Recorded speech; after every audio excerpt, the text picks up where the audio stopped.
여러분, 지역 대표가 우리 주민들의 불편이나 걱정을 어떻게 진짜 결과물로 만들어낼까요? 오늘은 바로 그 과정, 주민 한 사람 한 사람의 목소리가 어떻게 행동으로 딱 이어지는지 그 이야기를 한번 파헤쳐 보겠습니다.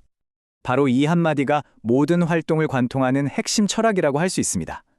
화려한 공약보다 당장 필요한 배수로 한 줄이 삶을 바꾼다는 걸 잘 압니다. 그러니까요, 막 거창한 약속을 내세우기보다는 우리 주민들 삶에 진짜 직접적으로 와닿는 그런 작지만 꼭 필요한 변화에 집중하겠다. 바로 이런 다짐인 거죠. 네, 약속은 참 좋은데 그래서 지난 4년 동안 이 약속이 과연 어떻게 지켜졌을까? 이게 제일 중요하겠죠? 지금부터는요, 그 약속이 어떻게 현실이 됐는지 구체적인 증거들을 가지고 하나하나 짚어보겠습니다. 자, 그럼 첫 번째 이야기부터 한번 시작해볼까요? 동네를 향한 약속. 표주숙 의원이 자기 역할을 어떻게 정의하고 주민들한테 다가갔는지 그 이야기부터 풀어보겠습니다. 이 표현들 정말 재밌지 않나요? 맏며느리, 그리고 효자손. 딱 와 닿죠? 맏며느리라는 게 뭐예요? 집안의 온갖 굳은 일을 도맡아 하잖아요. 효자손은 정말 가려운 곳을 시원하게 긁어주고요. 그러니까 공동체의 크고 작은 일들을 세심하게 살피고 직접 나서서 해결해주는 그런 책임감 있는 봉사정신을 상징하는 거죠. 바로 이런 마음가짐으로 주민들을 만났다는 겁니다. 자, 2022년부터 2025년까지의 기록을 한번 보세요. 꾸준함이 정말 눈에 띄죠.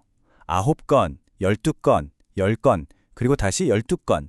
매년 정말 멈추지 않고 계속해서 주민들의 민원을 해결하려고 노력해 왔다는 걸 이 숫자들만 봐도 딱 알 수 있습니다. 그래서 총합이 몇 건이냐? 43건이 넘습니다. 2022년부터 해결된 주민 수건 사업만 43건 이상이에요. 근데 여러분, 이게 그냥 민원 43개 처리 완료 이런 뜻이 아니잖아요.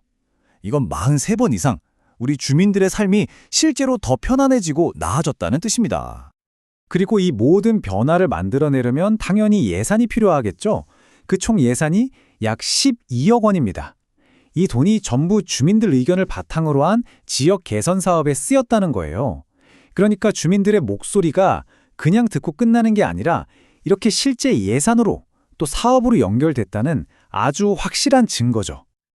자, 그럼 그 43건의 사업들 그리고 12억 원의 예산이 현장에서는 과연 어떤 모습으로 나타났을까요?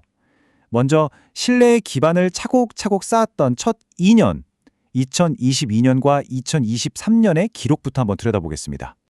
2022년의 기록을 보면요, 특히 주민들의 안전과 관련된 사업들이 많았어요.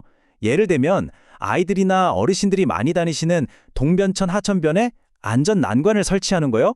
또 국농수마을 안길처럼 울퉁불퉁했던 길을 아스콘으로 싹 더 씌워서 편하게 만들었고요. 이렇게 매일매일 다니는 길을 더 안전하게, 더 편리하게 만드는 데 집중했던 거죠. 2023년으로 넘어오면서는 이 지역의 뿌리라고 할 수 있는 농업 환경을 개선하는 데 힘을 많이 쏟았습니다. 학동이나 구례 같은 곳에 농로랑 용배수로를 싹 정비해서 농사짓는 분들의 어려움을 덜어드렸고요. 또 중산마을에는 마을에 자부심이 될 만한 표지석도 딱 세우는 등 뭐랄까 공동체의 마음까지 세심하게 챙긴 한 해였죠. 그리고 그 변화의 속도는 전혀 줄어들지 않았습니다. 가장 최근이죠. 2024년과 2025년의 활동들을 보면서 그 동력이 어떻게 계속 이어졌는지 확인해 보시죠. 2024년에는 주민들의 일상생활의 질을 한 단계 더 끌어올리는 사업들이 많았어요. 특히 맨날 막히던 웃장팔 교량을 넓혀서 출퇴근길을 시원하게 뚫어줬고요. 갈지마을 환경도 훨씬 쾌적하게 만드는 등 실질적인 변화들이 있었습니다. 그리고 2025년에는 시대의 변화에 발맞춘 사업들이 눈에 띕니다. 요즘 파크골프 즐기시는 분들 많잖아요. 그래서 스포츠 파크골프장 시설을 확 개선했고요. 사람들이 많이 오가는 시외 버스터미널 주변 보행로도 깔끔하게 정비했습니다. 새로운 여가 생활이나 필요에 발빠르게 대응한 거죠. 물론 농업 기반시설 관리 같은 기본기도 놓치지 않았고요. 자, 이렇게 정말 많은 일을 했는데요. 근데 사실 가장 중요한 게 아직 남아 있습니다. 바로 이 모든 일에 대한 주민들의 진짜 평가입니다. 결국에는 주민들이 직접 평가하는 거 아니겠어요? 과연 주민들은 이 변화들을 피부로 느꼈을까요? 그 해답을 지금부터 보여드리겠습니다. 바로 이게 첫 번째 대답입니다. 민원 해결 우수 의원. 이걸 누가 줬냐면요. 바로 대평리 남광아파트 주민들이 직접 준 감사패입니다. 사업의 혜택을 받은 분들이 직접 마음을 표현한 거죠. 이게 한 곳에서만 나온 이야기가 아닙니다. 보세요. 또 다른 마을이죠. 사동마을 주민들 역시 똑같이 민원 해결 우수 이원이라며 감사의 마음을 전해왔습니다. 2023년에는요. 중산마을 주민들한테서 이런 칭찬을 받았습니다. 일 잘하는 군의의원.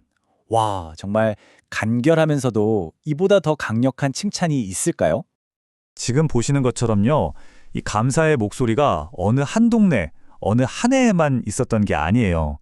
동동, 신흥아 아파트, 중산마을, 사동마을, 남광아파트 여러 마을 주민들이 몇 년에 걸쳐서 꾸준하게 그 성과를 인정해줬다는 거, 이게 바로 핵심입니다. 오늘 우리가 살펴본 이 이야기들은 결국 우리 자신에게 하나의 질문을 던지게 합니다. 우리 동네를 바꾸기 위해서 정말 필요한 그 작은 변화는 뭘까? 여러분 동네를 한번 떠올려 보세요. 주민의 목소리 하나에서 시작된 이 긍정적인 변화의 힘 정말 대단하지 않나요?